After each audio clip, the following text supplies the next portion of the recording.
Kevin Gordon here from AutoSavant.com, coming to you from the 2013 Audi S8, the big boy, big sedan with Audi's new 4-liter twin turbocharged V8 engine. This is a very special motor. Also available in the S6 and S7, but in this guy's making 520 horsepower. So it's 520 horsepower and 479 foot-pounds of torque from 4 liters of engine displacement. I'll talk more about the engine, but let's put our car into dynamic, which turns sort of everything up as much as possible. We'll go into full sport and run along up some back roads here in upstate New York.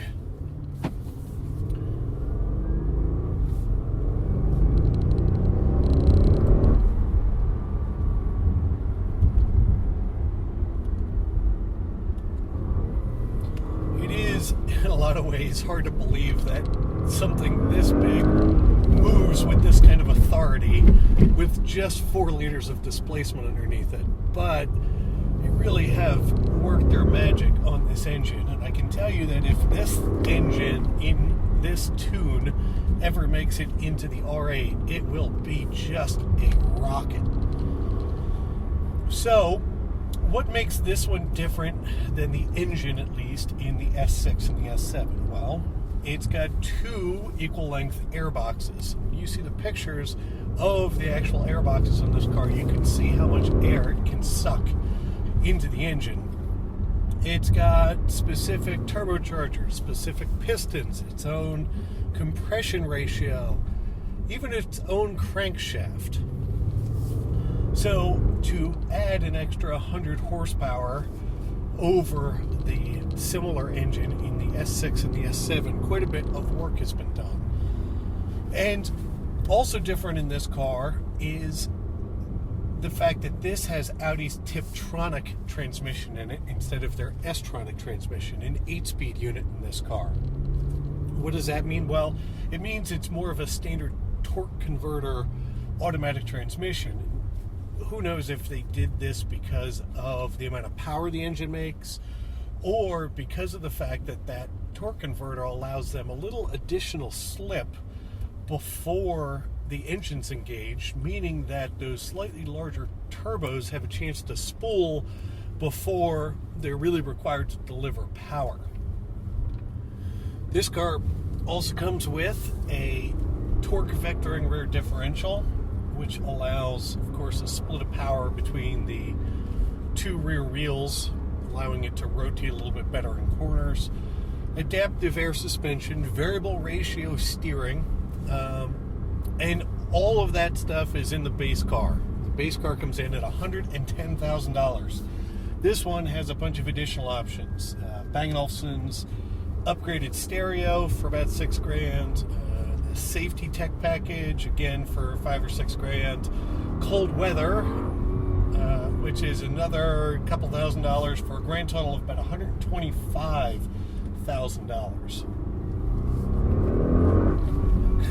But the thing that's amazing about this car is there just may not be anything else. And I'm including the Alpina B7 and Mercedes S-Class AMG, at least the current iteration in that fold, that can shrink the way an S8 can. I mean, it just is sort of boggling how fast and how nimble something that's this large can feel. I mean, it just doesn't have any business being as fast and grippy as this thing is.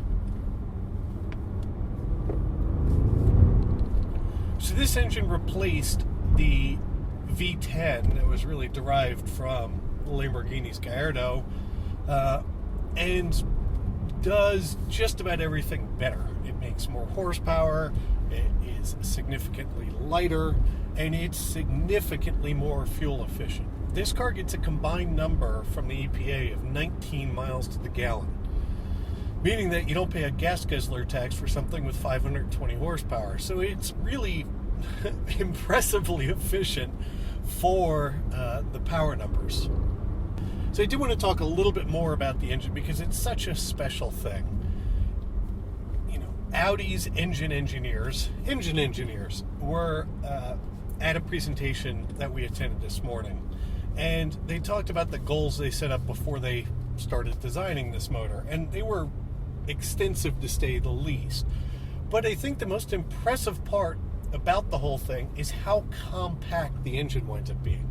So it's a 4-liter V8 with 2 turbochargers nestled in the V of the engine, meaning the air intakes come in from the outside of the cylinder bank and the exhaust gases go into the V. Then, of course, there's 2 turbochargers, both dual scroll turbochargers that are each fed from 2 cylinders on each bank, so 4 in total. And then in there's of course a intercooler of sorts as well to cool everything that's happening as all the air is compressed. But here's the standout thing. This engine, front to back, is less than 1.5 feet long. Now think about that. Think about a small block Chevy with all of the accessory drives and everything else hanging off of it, and how deep that engine is. Well, this thing is 1.5 feet long end to end, and that's really with most of the duct work for that air routing that comes out of the turbochargers to wrap back around and shove it back into the engine. It's an amazingly compact packaging job, especially for something that's as power dense as this thing is. That extremely compact engine has of course allowed them to move it farther back in the car to reduce some of the nose weightiness of a lot of the Audis that you may have had the chance to experience in the past. That, on top of an all aluminum architecture in this car, I mean, it's pretty much all aluminum with the exception of this pillar for crash safetiness, makes the whole thing lighter than it was. It also makes it much more balanced, and as I mentioned, with the torque factoring brand, it really does make this a very neutral in nature car. Let's pull to a complete stop here. We're going to turn off traction control as much as it'll allow us to do so. We're in sport, full manual mode from a shift perspective. We've got another about 4-foot on-ramp to the highway here, and we'll see as she launches. I'll use a little brake throttle overlap just for fun to give you an idea. So here's a car coming past us at 60.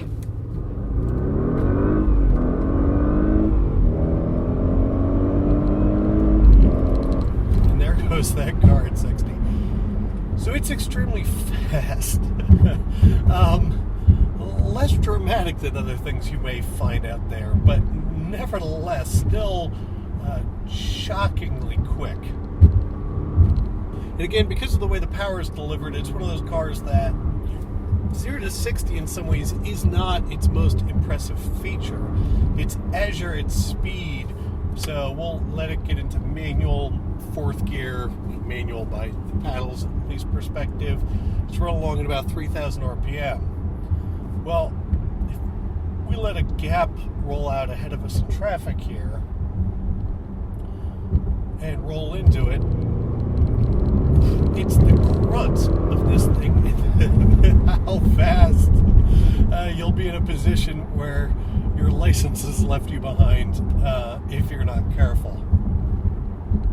So the rest of the stuff that differentiates the S8 from the A8, of course, is engine tuning, bigger brakes, 21-inch wheels, an update to the air suspension. As I mentioned, it's got variable ratio steering as well as variable boost in the different sport modes. Bespoke interior pieces, including really large pieces of real carbon fiber throughout the car. This one, the other option I forgot to mention was the full leather package, which gets you Alcantara feeling stuff on the A-pillars, which really is a nice thing. There's so many cars these days where, everything is beautiful up until you get to the belt line, and then all of a sudden this stuff still winds up being hard plastic, but this stuff is wrapped in very pretty Alcantara pieces. You, of course, get all your badging for the S-level cars, special seats with the diamond weave patterning on them.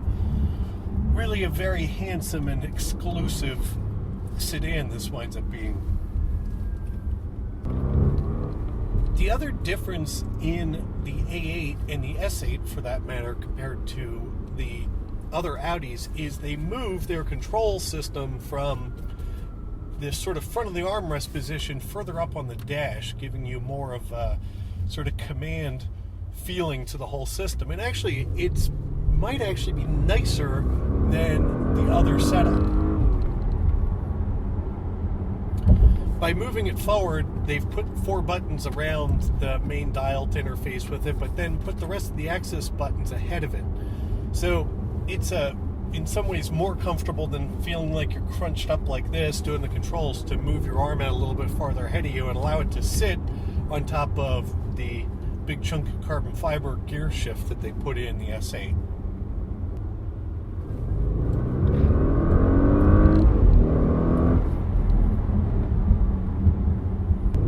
The other thing that winds up being interesting about the little, by comparison to a lot of other cars, at least a few years ago in this segment, is the little 4-liter V8 makes a nice growl. You know, they've obviously done some tuning to make it so that it sounds quite good.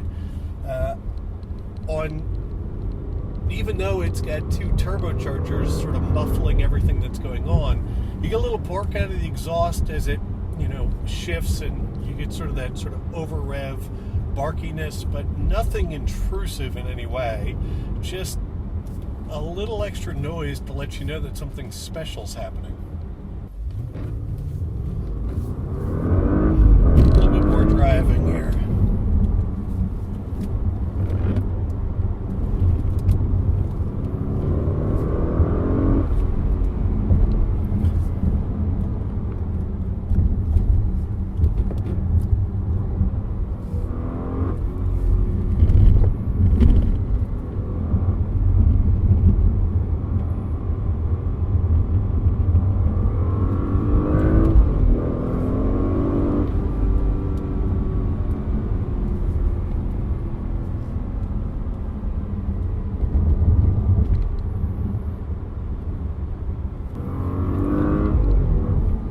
So as you start to drive enthusiastically, you notice a couple important features. One, the steering on the S8 is a definite step up over the A8, but that's probably the one place you get a serious hint that you're driving something as big as you are. The brakes are a little bit softer than you might expect in something performance-oriented, at least from an initial feel perspective. But as you get into them, they really do stand up to quite a bit of abuse. And the throttle is extremely impressive from an acceleration perspective. But the 8-speed transmission that's in this, what I've at least experienced so far, is the fact that it's better left in sport than it is in the manual modes. It does a better job of thinking on its own and allowing to use all the power in the engine than it would if you were trying to shift it itself. So there you go, the 2013 Audi S8. I'm Kevin Gordon from AutoSavant.com. Look forward to talking to you guys soon.